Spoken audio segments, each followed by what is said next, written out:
እመቤታችን የተወለደችው በኢየሩሳሌም ሳይሆን በሊባኖስ ተራራ ላይ ነው በስደት። በዚች ሴት ማዕፀን ውስጥ ያለችዋን መላእክት ሲያመሰግኗት አየዋለ የአምላካችን እናት ድንግል ማርያምን። ይሄ ትውልድ ብዙ ሊልባት ይችላል። ለጌትነታችን ለሚቀርብልን የውሸት ጭብጨባ አትመቸንም አሉ። እውነት ነው። ድንግል ለውሸት አትመችም። ድንግል ለሌቦች አትመችም። ድንግል ለዲያብሎስ አትመችም። እናትና ልጁ በዓለም መዳን ውስጥ የመጡበት መንገድ ተመሳሳይ ነው። ቤዛ ሔዋን ምትክ ሁለተኛይቱ ሔዋን ያቺ ወደ በለስ ሮጠች፣ እሷ ግን ወደ መድኃኒት። ትውልድ ሁሉ እመቤታችን ስትወለድ ደስ አላለኝም ቢል ኪሳራ ነው። ዮም ፍስሐ ኮነ በእንተ ልደታ ለማርያም። እግዚአብሔር ከሴት እንደሚወለድ በ5 ቀን ተኩል እወለዳለሁ በሐሙስ ዕለት በመንፈቃለ ዕለት ትወለድ ሞለት ተወለድከ ከሴት ልጅ እወለዳለሁ ያለው ቃል ሊፈጸም ጥቂት ጊዜ ሲቀር እግዚአብሔር ወደዚህ ዓለም የሚወለድባትን ዙፋኑን ከሐና ማኅፀን በኢያቄም አብራክ አስገኘ። ኢያቄምና ሐና የሚደንቅ ለፍጥረት የሚበጅ ታላቅ ነገር አመጡ። እሱም ሰማይ ነው። ኢያቄም ወሐና ወለዱ ሰማይ ወሰማዩ ሙኒ አስረቀት ፀሐይ። ሰማያቺ ሰማይ ፀሐይ አወጣች። ኢያቄምና ሐና የወለዷት ሰማይ ናት። የምድር ሁለተኛዋ ሰማይ። ለእግዚአብሔር ለባህሪው የሚስማማው ቦታ ዙፋኑ ያለበት ሰማይ ነው። ስለዚህ ምድር ላይ ሰማይን ማዘጋጀት ነበረበት። በጥንት ዘመን ነገስታት ከቦታ ቦታ ሲንቀሳቀሱ ዙፋናቸውን ይዘው ነው የሚንቀሳቀሱት። ከዚያ እዛ ሲደርሱ ዙፋናቸው ይወርድና ይዘጋጃል። ሄደው ወንበራቸው ላይ ይቀመጣሉ። ያዘጋጁ ዙፋን ላይ ይቀመጣሉ። ዙፋን ሳይዘጋጅ ንጉሥ አይጠራም። ስለዚህ እግዚአብሔር ወደዚህ ዓለም ሊያድነን ሲመጣ ዙፋኑን ቀድሞ አዘጋጀ። ያቺ ዙፋኑ ድንግል ማርያም እናታችን ናት። የእግዚአብሔር ዙፋኑ የደስታ መፍሰሻ የተባለች ስሟ ለዘላለም የተመሰገነ ይሁን። ስለዚህ ዛሬ የደስታችን መነሻ ቀን ነው። ለአዲስ ኪዳን ልጅነታችን መነሻ ነው። ታዲያ ለምን የእመቤታችንን ዮም ፍስሐ ኮነ አለ ቅዱስ ያሬድ? ካል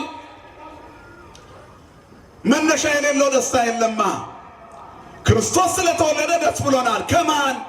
ከድንግል ማርያም። ድንግል ማርያም ማናት? መቼ ተወለደች?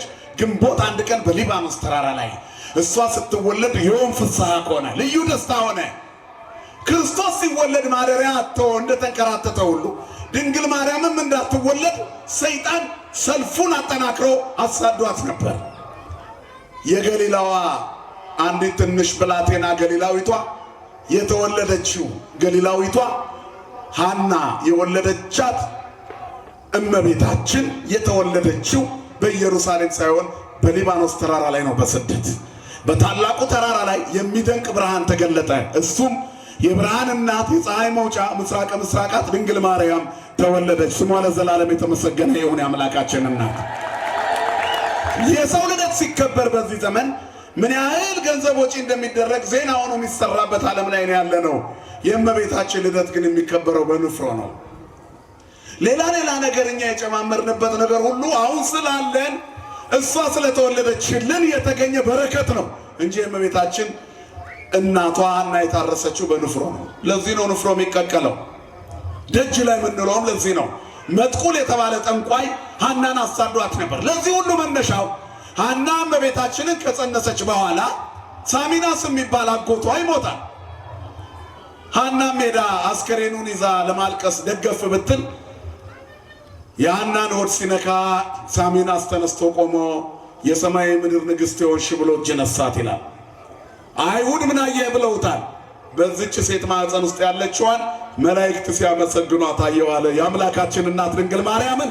ይሄ ትውልድ ብዙ ሊልባት ይችላል። የተጻፈው የእመቤታችን የትውልድ ታሪክ ከዚህ ይጀምራል። ወደ ኋላ ብዙ የምንቆጥራቸው ሰዎች አሉ ከነ ጴጥሪቃና ቴክታ። ግን አሁን ብናነሳው የእናንተ ደግሞ ሄዳችሁ በዓል የምታከብሩበት ሰዓት ያልፋል ብዬ ነው። ከዚህ በኋላ ይቺ ከተወለደች ለእኛ ለግዛታችን ለርስታችን ለጌትነታችን ለሚቀርብልን የውሸት ጭብጨባ አትመቸንም አሉ። እውነት ነው። ድንግል ለውሸት አትመችም። ድንግል ለሌቦች አትመችም። ድንግል ለዲያብሎስ አትመችም። በአይሁድ ልብ ውስጥ ሰይጣን አደረ። ይቺ ሴት መወለድ የለባትም ብሎ የክርስቶስን መምጫ ከምንጩ ለማድረግ ማሳደድ ጀመረ። ሐናና ቤተሰቦቿ ተሰደው ከሀገራቸው የሊባኖስ ተራራ ጫፍ ላይ ወጡ። በዚያ ግንቦት 1 ቀን ድንግል ማርያም እናታችን በ15 ዓመተ ዓለም ወይንም 5485 ዓመተ ዓለም ወደ ኋላ ስንቆጥረው እየገደፍን ስንመጣ ክርስቶስ ሊወለድ 15 ዓመት ሲቀረው ግንቦት 1 ቀን ድንግል ማርያም በተራራው ጫፍ ላይ ተወለደች። ስሟ ለዘላለም የተመሰገነ ይሁን። ልደቷ ለትውልድ ሁሉ ልደቷ ነው። ለዚህ ነው ልደትሽ ልደታችን ነው የምንለው። የሷ መወለድ የዓለም ደስታ ነው። የሷ መወለድ የደስታ ቀን ነው፣ የደስታ መነሻ ነው። ድንግል ማርያም ከዚያ በኋላ ከሷ በተገኘው ክርስቶስ ለዓለም ሁሉ ደስታ ይፈሳልና ማስገኘዋ እርሷ ናት። ፈጥሯታል። የፈጠራትን ወለደችው። ይገርማል። እግዚአብሔርን ፈጣሪዋን ሽሩሩ አለችው። ይህቺ እናት እግዚአብሔር ልትወልደው ተወለደች። 15 ዓመት እግዚአብሔር ከመምጣቱ አስቀድሞ አንዲት እመቤት በውጭ እንድትወለድ ፈቀደ። ትንሽ ብላቴና የድሃ ልጅ ናት። ንስቲት ወለቶሙ ለነቢያት ጾረተከ ገሊላዊት አቀፈተከ ይላል። የድሃ ልጅ አንዲት ትንሽ ብላቴና ተሸከመችክ፣ ገሊላዊት አቀፈች። ነፍሳ ቀደስከ ወስጋሃ አንጻይከ ወአጽናይካ ወይ ደንገጸት ብከ አልደነገጠችብህም። ገና ሕፃን ሆና ብላቴናዋ የሰማይ መልአክ መጥቶ ትወልጃለች ትጸንሻለች ሲላት አብራርቶ ሲነግራት ይኩነን ያለች አልደነገጠችም። ስሟ የተመሰገነ ይሁን እግዚአብሔር እናት። ስለዚህ ይህቺ እመቤት ዛሬ ተወለደች ነው ትልቁ መልእክት። እና በደጅ ስለተወለደች ለአራስ ጥሪው የገንፎ ዝግጅት የለም። አስፈላጊው ነገር አስቀድሞ የተዘጋጀው በቤት ነበረ። እንደየዘመኑ በባህላችሁ ማዘጋጀት አይቀርም ሴት ልጅ ከጸነሰች በኋላ። በዚህ ግን አልተከናወነም። ለምን? ምክንያቱም የተዘጋጀውን ይዘው ለመሰደድ አልቻሉም። የሰይጣን ሰልፉ ብርቱ ነበር። ስለዚህ ተራራው ላይ ምንም ነገር ስላልያዙ የያዙትን ጥራጥሬ ቀቅለው በንፍሮ የአራስ ጥሪው ተዘጋጀ። ድንግል ማርያም የአራስ ጥሪዋ ስትወለድ ንፍሮ ነበር። ዛሬ ግን እኛ ስንወለድ ሁሉ እንዲንበሸበሽልን እውነተኛውን በግ ክርስቶስ ወለደችና ቤታችን በበረከት ሕይወታችን በቅድስና እንዲሞላ የመዳናችን ምክንያት የበረከታችን መነሻ ሆነች። ስሟ የተመሰገነ ይሁን። ስለዚህ ዮም ፍስሐ ኮነ በእንተ ልደታ ለማርያም፣ ማርያም በመወለዷ ዛሬ ታላቅ ደስታ ሆነ አለ። እምሃና ወኢያቄም፣ ከሐናና ከኢያቄም በሕግ ነው አላ በሩካቤ ዘበሕግ እምሃና ወኢያቄም ተወለድኪ ነው። ድንግል ማርያም ከሰማይ አልመጣችም። የሐናና የኢያቄም ልጆች ናት። ልጅ ነች። ልጃቸው አንዲት ልጃቸው አንድ የአብን ልጅ ልትወልደው እርሷ ተወለደች። ስለዚህ እሷ ተወለደች ከሐናና ከኢያቄም። ለምን ተወለደች? ከመትቤዙ ነቢያተ ወጻድቃነ፣ ጻድቃና ነቢያትን ትቤዣቸው ዘንድ ምትክ አልተገኘምና ለጥፋት ቤዛ ሔዋን ልትሆን ማለት ነው። ዳግሚት ሔዋን ልትሆን የሔዋን ምትክ የሔዋን እናት የሕይወት መሰረት የሆነውን ክርስቶስን የምትወልድ የሕይወት እናት ልትሆን የትንሣኤ እናት ልትሆን ድንግል ተወለደች። ስሟ የተመሰገነ ይሁን። ክርስቶስ በአዲስ ኪዳን ተናግሯል። አነ ውእቱ ትንሣኤ ወሕይወት ዘየአምን ብየ እመኒ ሞተ የሐዩ። ትንሣኤና ሕይወት እኔ ነኝ፣ የሚያምንብኝ ቢሞት እንኳን ሕያው ነው ብሏል። ክርስቶስ ትንሣኤና ሕይወት ነው። ስለዚህ ትንሣኤና ሕይወት የሆነውን ክርስቶስን የወለደችው ማናት? ሁላችሁም ንገሩኝ፣ ማናት? ስለዚህ ድንግል ማርያም እመ ትንሣኤ ወሕይወት ናት። የዛሬው ቀን ለኛ ታላቅ ደስታ ነው። ዛቲ ዕለት እንተ ገብረ እግዚአብሔር፣ ይህችን ቀን እግዚአብሔር ሰራት። የትንሣኤና የሕይወት እናት እርሷን ዛሬ ለኛ ሰራልን። ምድሪቷን እንድትረግጥ አደረገልን። የእሷ መምጣት የድህነት በር ከፈተልን። ግንቦት 1 ቀን ጨረቃ ወጣ። ታኅሳስ 29 ቀን ከጨረቃይቱ ውስጥ ፀሐይ ወጣ። አይደለም የሚለው መጽሐፍ? ሴቷ ጥጃ ሴት ጥጃ ወለደች። በመጨረሻ 5ኛዋ ጨረቃ፣ ጨረቃይቱ ደግሞ ፀሐይ አወጣች። የፀሐዩ ነገር አልተገለጸልኝም ነው ያለ እነ ጴጥሪቃና ቴክታ መተርጉመ መፈክረ ህልም ፈቺው። ስለዚህ ጨረቃዋ ከፀሐይ ባገኘችው ብርሃን ልትደምቅ ተገኘች። ምድር በወገግታ መታየት ጀመረ። የድንግል ማርያም መወለድ የዓለም የደስታ መነሻ ሆነ። የእመቤታችን ልደት የዓለም ደስታ ነው የምንለው ለዚህ ነው። ስሟ ለዘላለም የተመሰገነ ይሁን። እሷም የተወለደችው ነቢያትና ጻድቃንን ቤዛ ልትሆናቸው። ነቢያት የተባሉት የቀደሙት ናቸው፣ ከሞት ወደ ሕይወት እንዲሻገሩባት ማለት ነው። የቀደሙ አባቶች ከሞት ወደ ሕይወት የተሻገሩብሽ ድልድይ ሆይ የፍጥረት ሁሉ መጀመሪያ በአንቺ ታደሰ። ኦዝ መንክር ዝንቱ ነገር ነው የሚለው። እንደዚህ ያለ ነገር እንዴት ያስደንቃል! የቀደሙ አባቶች ከሞት ወደ ሕይወት እሞት ወደ ሕይወት አረ ወብኪ ታደሰ ቀዳሜ ኩሉ ፍጥረት፣ የፍጥረት ሁሉ መጀመሪያ ባንቺ ታደሰ። ቀደምት አበው ከሕይወት ወደ ሕይወት ከሞት ወደ ሕይወት ተሻግረውብሻል።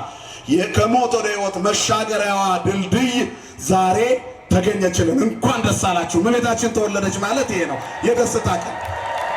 ጌታ በመወለዱ ለመደሰት እናቱ ስትወለድ መደሰት አለብን። ለዚህ ነው ታሪክ የተጻፈልን። እግዚአብሔርን የምትወልደው እናት፣ እሳተ መለኮት የምትሸከም እናት፣ 7 የእሳት መጋረጃ በማኅፀኗ የሚጋረድባት እናት ዛሬ ተወለደች። አይቴኑ ተደለወ እምገቦኪ በየማንኑ ወእምገቦኪ በጸጋም በቀኝ ነው ወይስ በግራ? 7 የእሳት መጋረጃ በማኅፀንሽ ወደ እንዴት ተሰናዳ እንዴት ተዘጋጀ ይላል አባ ሕርያቆስ። ምክንያቱም እግዚአብሔር የሚፋጅ እሳት ነው። ዕብራውያን 13 ላይ እንደተጻፈ አምላካችን እግዚአብሔር የሚባላ እሳት ነው። ወደ እመቤታችን ሲመጣ ግን እያው አላቃጠላትም። የማይቻለውን ቻለች። ማይፈዱ ለነበልባል ትባላለች። የወንጌል ሙሽራ የነበልባል መያዣ ስሟ ለዘላለም የተመሰገነ ይሁን። እሳቱን ታቅፋ ወለደች። ስለዚህ የእሳት እመቤት የእሳት እናት የእሳት እናት ዛሬ ተወለደች። እሳት የሆነ እግዚአብሔርን የምትወልደው እሳቱን የምትታቀፍ ዛሬ ተወለደች። ስለዚህ የዓለም ደስታ መነሻ ዛሬ ነው። ያዳነን ክርስቶስ የተቤዠን ጌታ መስቀል ላይ የዋለልን አምላክ ከድንግል ማርያም ማኅፀን ነው የወጣው። በቀጥታ ሊያየው የሚችል ፍጥረት የለም። ለእግዚአብሔር እሰ አልቦ ዘርእዮ ግሙራ፣ እግዚአብሔርን ያየው አንድ ሰው እንኳን የለም።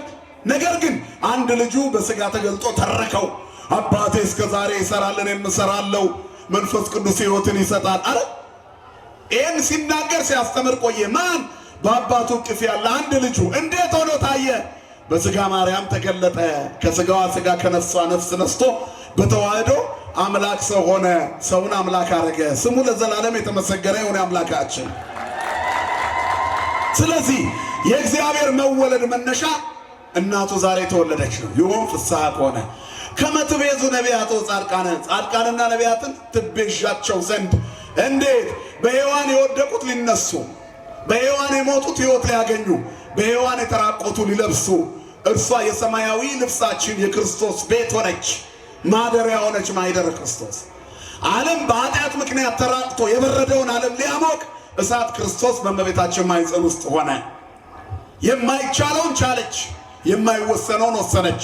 ሰማይ ዙፋኑ፣ ምድር የእግሩ መርገጫ የሆነ እግዚአብሔር በአንዲት ጠባብ ማኅፀን አደረ። ያ ዙፋኑ ሆነ። ንጽሕናዋን አይቶ እርሱ ቅሉ እግዚአብሔር ንጽሕናሽን ባየ ጊዜ ስሙ ገብርኤል የሚባል መልአክ ወደ አንቺ ሰደደ። ይኩነኒ ብለሽ ሳይወሰን ጸነስሽው።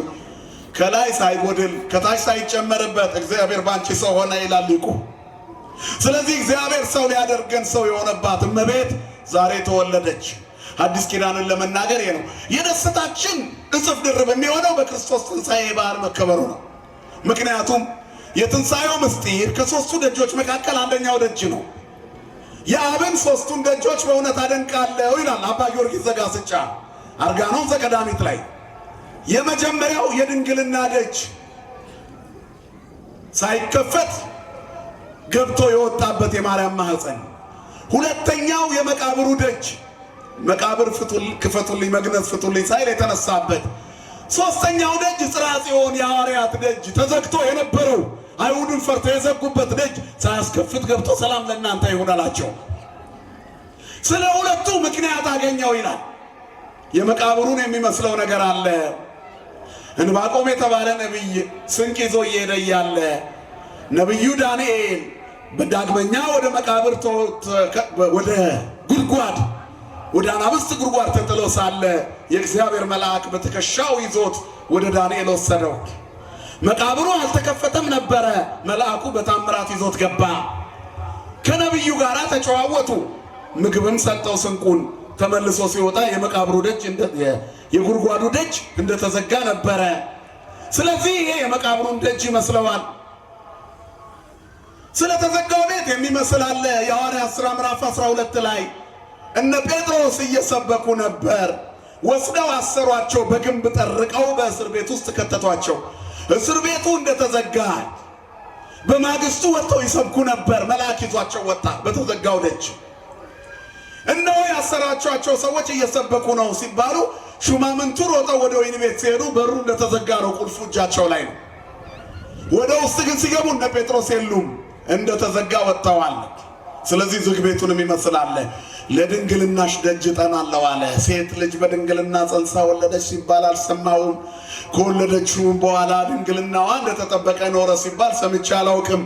ስለዚህ ነገር የሚመስለው በቅዱሳት መጻሕፍት አልተጻፈም፣ በታሪክም የለም። አንድ እርሷ ናት፣ ድንግል ሆና እግዚአብሔርን የወለደች። ክብርና ምስጋና ለአምላካችን ለእግዚአብሔር ይሁን። ስለዚህ የሚደንቅ ነው። መቃብሩን እንዳልከፈተ በከመ ኢያርሃወ ማኅተመ ድንግልና ለወላዲቱ በልደቱ ከማሁ ኢያርሃወ ማኅተመ መቃብሪሁ በትንሣኤሁ ይላል። የእመቤታችንን ማኅፀን ሳይከፍት ገብተው እንደወጣ ሁሉ ድንግልናዋን እንደጠበቀ እንደተወለደ ሁሉ መቃብሩም ዝግ እንደሆነ ነው ክርስቶስ የተነሳው። አንዳንድ አኒሜሽኖች ይላኩልን ነበር የትንሣኤ ሰሞን እንኳን አደረሳችሁ የሚል። መቃብሩ ሲከፈትና ጌታ ሲወጣ ይታያል። ይሄ ትክክል አይደለም። መግነዝ ፍቱልኝ፣ መቃብር ክፈቱልኝ ሳይል ነው የተነሳው። ቅዱሳት አንስት መቃብር ማን ድንጋዩን ያንከባልልልናል ነበር ጭንቀታቸው። ሲደርሱ መልአኩ አንከባሎት ይኸው ባዶ እኮ ነው፣ እሱ በዝግ እንዳለ ተነስቷል ነው ያላቸው። ክብርና ምስጋና ለስሙ ይሁን አባቶቻችን አምላክ። ስለዚህ በትንሣኤው አልነካም። አያችሁ፣ ልክ በከመ ኢያርሃወ ማኅተመ ድንግልናሃ ለወላዲቱ በልደቱ ከማሁ ኢያርሃወ ማኅተመ መቃብሪሁ በትንሣኤሁ ነው። በትንሣኤው የመቃብሩን ማኅተም ዝጉን ደጅ አላስከፈተም። እንዲሁ ነው የተነሳው የእኛ ጌታ። መግነዝ ፍቱልኝ፣ መቃብር ክፈቱልኝ ሳይል በጌትነት በኃይል ተነስቷል። እሱ የለም በዚያ። ወደ እመቤታችን ማኅፀንም የገባው በድንግልናዋ እንዳለች ነው። ቅድመ ወሊድ፣ ጊዜ ወሊድ፣ ድህረ ወሊድ ድንግል ዘላለም ናት። ስሟ ለዘላለም የተመሰገነ ይሁን። ስለዚህ እናትም ድንግልም የምትሆን ዛሬ ተወለደች ብለን ነው ደስ የሚለን። የመድኃኒታችን እናት የመድኃኒት ቤታችን ስለሆነች ዛሬ ደስ ብሎን እናከብራለን። ዓለም ሁሉ ታሞ ነበር፣ ሞቶ ነበር፣ መድኃኒት አጥቶ ቸግሮት ነበር። የኃጢአት ጉንፋን ሲያስለው የሚኖር ነበረ። የኃጢአት ወረርሽኝ በምድሪቱ ላይ ሰፍሮ ነበር። በትክክል የሚናገር ድምፁን የሚያወጣ የለም። የሚያስል የሚያስነጥስ መከራ የሚጠብቀው ብቻ የሚያቃስት ትውልድ ነበር። የዓለምን ጣር ቀጥ የምታደርግ እመቤት ዛሬ ተወለደች። ምክንያቱም መድኃኒት ክርስቶስን ተወልዳለች ድንግል ማርያም። ትልቅ ክብራችን ቀን ነው ዛሬ። ይሁን ፍስሐ ከሆነ የምንለው ለዚህ ነው። ዛሬ ደስታ ሆነ የምንለው ለዚህ ነው።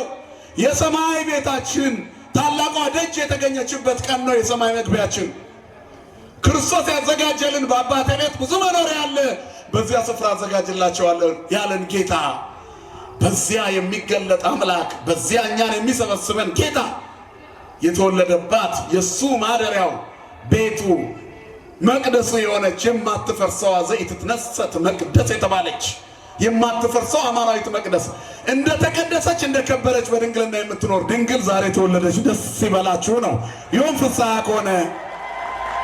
ስለዚህ እቺ ቀን የማን ቀን ናት? የእግዚአብሔር ቀን። የማን ቀን ናት ወገኖች? የእግዚአብሔር ቀን ናት። ንትፈሳው ነታሰይ ባቲ በእርሷ ደስ ይበለድ። ትልቁ የደስታ ቀን ዛሬ ነው። ዓለም የተወለደበት ቀን ማለት ይቻላል። የልደቱ መነሻ ነው። ልደትሽ ልደታችን ነው ምንለው ለዚህ ነው። እኛ ተወለደን ወደ አዲስ ኪዳን ልንገባ መንገዱን ጀመር ነው። ምክንያቱም የፀሐይ መውጫ ሙፃ ፀሐይ ምስራቀ ምስራቃት የምስራቋ ሰማይ በምድር ላይ ተገለጠች። እግዚአብሔር ዙፋኑ ሰማይ ነው፣ ድንግል ሰማይ ናት። ዓለም ሁሉ የሚደሰትባት ሙዓዘ ፍስሐ ይላታል አባ ጊዮርጊስ ዘጋስጫ። ስለዚህ እሷ ዛሬ ተገኘች። ታላቋ እመቤት የሰዎችና የመላእክት የመታረቂያ ምልክት። ኦሪት ዘፍጥረት ምዕራፍ 28 ላይ አባታችን ያዕቆብ በፍኖተ ሎዛ ድንጋይ ተንተርሶ ብቻውን ተኝቶ ነበር። የብቸኞች አባት እግዚአብሔር በሌሊት በራእይ ታየው። መሰላል ከምድር እስከ ሰማይ ተተክላ እግዚአብሔር በላይዋ ላይ ተቀምጦ መላእክት ሲወጡ ሲወርዱ፣ መሰላሏ መሰረቶቿ መሬት ነው፣ ግን ጫፍ ነክታለች። እግዚአብሔር ላይዋ ላይ ተቀምጧል። ይገርማል። እርሱ በአምላክነቱ ይሸከማታልና ቅድም እንዳልኳችሁ፣ እርሷ ደግሞ በልጅነቷ በእናትነቷ ትሸከመዋለች። መሰላል ሆና እግዚአብሔርን ተሸከመችው። ፍጡር ሆና እርሱ ተሸከማት። ክብርና ምስጋና ለአምላካችን ይሁን። ስለዚህ መሰላሏን አየ። በእውነት አለ ዛቲ ትወጣ ለሰማይ፣ የሰማይ ደጅ ይህች ናት። ሰው ወደ ሰማይ የሚወጣው በዚች መሰላል በኩል ነው አለ። ጻድቃን ይበጉ ውስቴታ፣ ጻድቃን የሚገቡባት የሚወጡባት፣ የተመረጡ የሚገቡባት የሰማይ ደጅ ድንግል ናት። በድንግል ማርያም በኩል ነው ክርስቶስን ያገኘ ነው። ለዚህ ነው ሲወለድ በቤተልሔም በደጅ ተወለደ።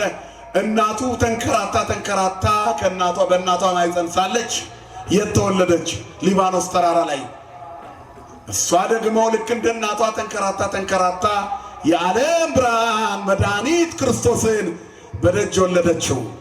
እናትና ልጁ በዓለም መዳን ውስጥ የመጡበት መንገድ ተመሳሳይ ነው። ስለዚህ የደስታ መነሻ ናት። መነሻ የሌለው ደስታ የለም።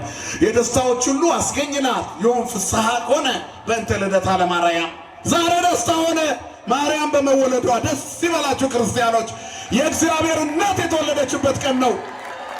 ዓለምን የፈጠረ እግዚአብሔርን የምትወልድ ሰማይ ዙፋኑ ምድር የእግሩ መርገጫ የሆነች ምሉ በኩሌ አኀዜ ዓለም በእራሁ ኩሉ ውስጥ እዴሁ ይጸውር ድደ ወይነብር ጠፈረ መሰረተ ዓለም እንዲል ዓለምን የመሰረተ አስገኝ የሌለው የሁሉ አስገኝ ግን እርሱ ያልነበረበት ጊዜ የሌለ ለቀዳማዊነቱ ጥንት የሌለው የማይኖርበት ጊዜ የማይኖር ለዳህራዊነቱ ፍጻሜ የሌለው ጥንት የሌለው አምላክ ጥንት ሊጀመርለት በሥጋ ድንግል ማርያምን ዛሬ ወደ ምድር እንድትመጣ ፈጠረ። እሷም ፈጣሪዋን ልትወልደው በንጽህና ኖረች። በምድር ያለች ሰማይ ናት። ኩልንታኪ ሰናይ ትንታቤ አልብኪ ነውር ወይም እንትን ይበላልክ። ሊባኖስ እንደተወለደች ያወቀ እንደምትወለድ ያወቀ ሶሎሞን ሁለንተናሽ ውብ ነው አለ። ነውር የለብሽ የሚልና ፀሐይ እምሊባኖስ እህቴ የመርዓት እህቴ ሙሽራ አላት። ይገርማል። አባቱ ዳዊት እናቴ ልጄ ብሏታልና እኛ ደግሞ እናቴ እንላታለን። ሶሎሞን ከአባቱ እኩል ላይሆን የሶሎሞን ልጅ ናት፣ ግን በትህትና እህቴ ሙሽራ አላት። የታተመች ገነት፣ የተቆለፈች የሕይወት ምንጭ፣ የሕይወት ጉድጓድ አዘቅት ህትምት ፍናወዚያኪ ገነት እጹት የተዘጋች የተቆለፈች ገነት እግዚአብሔር ብቻ ገብቶ የሚወጣባት። ሕዝቅኤል 44:1 ላይ ወደ ምስራቅ ወሰደኝ ይላል ነብዩ ሕዝቅኤል። ከዚያ ወደ ፀሐይ መውጫ ዝግ ነበር ይላል ደጁ። የፀሐይ መውጫ የምስራቁ ሰማይ ተቆልፏል። ይሄ ደጅ እግዚአብሔር ደጅ ነው አለኝ። የሰራዊት ጌታ እግዚአብሔር እንደተዘጋ ገብቶ ይወጣበታል።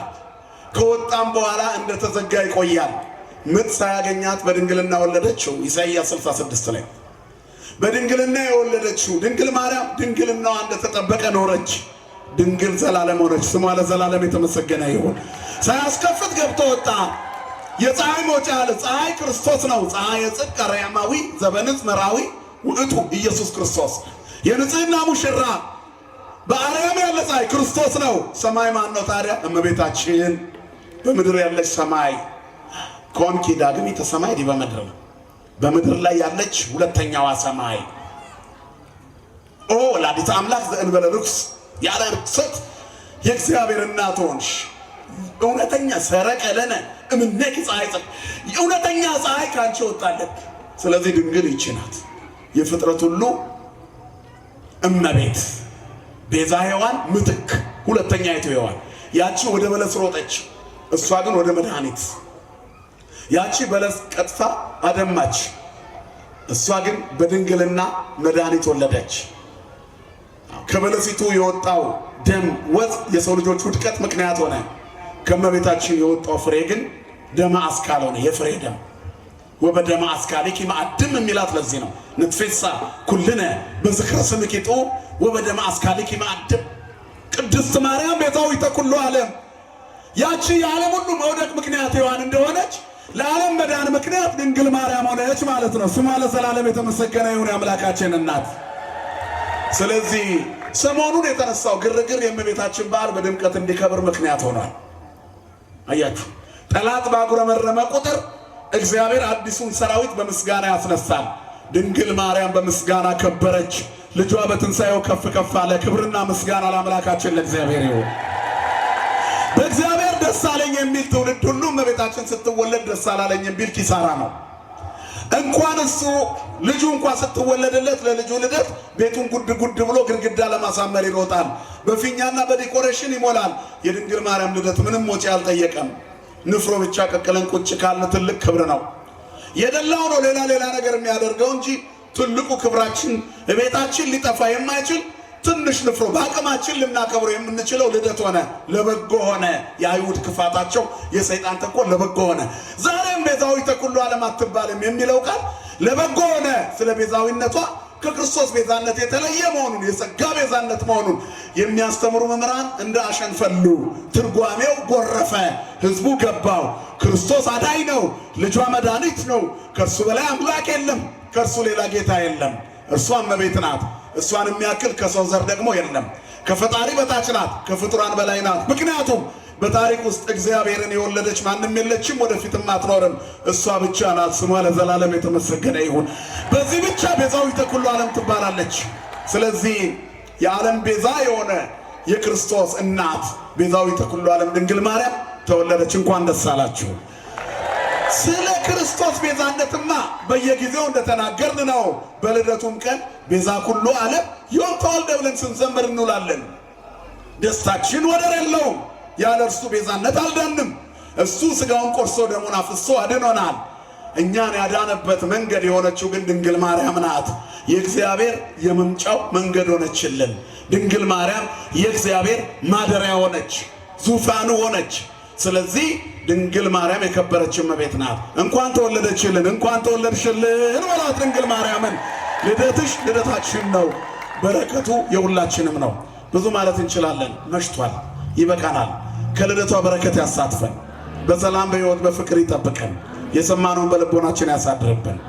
የልደቷን ቀን ከምናከብርባቸው መንገዶች መካከል ትልቁ መንገድ በምስጋና ብቻ ነው። ይህን እንዳትረሱ፣ ትልቅ ማሳሰቢያ። ባዕድ አምልኮ በሃይማኖት ጥላ ስር ሁል ጊዜ መሽለክለኩ የማይቀር ነው። ግድግዳ ቅቤ አትቀቡ። በእርግጥ ተወዷል ቅቤ። ሸኖ ለጋም ቢሆን እንዳትቀቡ አደራችሁ። ንፍሮ አይበተንም፣ እንዳትበትኑ። ፈንዲሻ አይረጭም፣ እንዳትረጩ። እንደው ዛሬ ያለባችሁ የአጋንንት መናፍስት እንዲዘሉ አታድርጉ። ዛሬ ሰይጣንን የምንጠራበት ሳይሆን ሰይጣን የተረገጠበት የተሸነፈበት ቀን ነው። እግዚአብሔር ሊወለድ 15 ዓመት ሲቀረው ማህደሩ ዙፋኑ ተወለደች። ቢያሳድድ አልቻለም። ተራራው እንደ ፀሐይ በራ። የእኛም ቤት እንደ ፀሐይ ይበራልናል። የድንግል ማርያምን ልደቷን የምናከብረው ልጇን እግዚአብሔርን በማመስገን ነው። ኪያኪ ሰናይተ ዘፈጠረ ለቤዛ ዓለሙ እግዚአብሔር ይትባረክ ወይታኮት ስሙ። አንቺን መልካሚቱን ለዓለም ቤዛ ሊሆን የፈጠረሽ እግዚአብሔር ስሙ ለዘላለም የተመሰገነ ይሁን። ድንግልን የሰጠን አምላክ ይክበር ይመስገን። ክርስቶስ ተንሥአ እሙታን አሰሮ ለሰይጣን ሰላም ኮነ። ስብሐት ለእግዚአብሔር። እልል ብላችሁ እግዚአብሔርን አመስግኑ።